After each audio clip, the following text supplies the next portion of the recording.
परमेश्वराची स्तुती असो. आज आहे 24 डिसेंबर बुधवार आणि आजचा विषय आहे एक आनंदाने देणारा. प्रेषितांचे कृत्य 10:1-2 म्हणते, कॉर्नेल नावाचा एक माणूस होता, जो लोकांना उदारतेने दानधर्म करायचा आणि नेहमी देवाला प्रार्थना करायचा. पास्टर ख्रिस्त आपल्याला विचारतात, तुम्हाला माहिती आहे का की देव देणाऱ्यांवर प्रेम करतो? लोक आनंदाने आणि मनापासून देतात तेव्हा तो लक्ष देतो. बायबलमधील रोमन सैनिक कॉर्नेल हा असा लोकांपैकी एक होता. जरी तो अद्याप यहुदी किंवा ख्रिश्चन नव्हता, तरी तो गरजूंना देत असे आणि दररोज प्रार्थना करत असे. देवाने त्याचे दयाळूपणा पाहिली आणि त्याच्याकडे एक देवदूत पाठवला.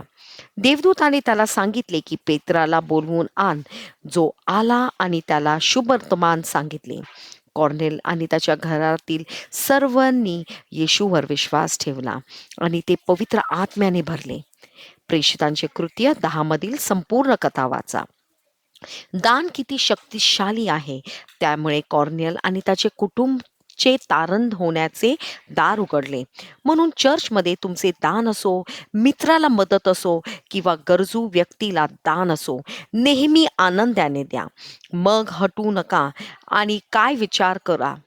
देव नेहमी आनंदाने देणाऱ्यांना आठवतो. प्रार्थना. मी आनंदाने आणि उदारतेने देतो आणि देव माझे देणे लक्ष ठेवतो. मी जिथे जातो तिथे आशीर्वाद मिळवण्याचा मला आनंद आहे. धन्यवाद.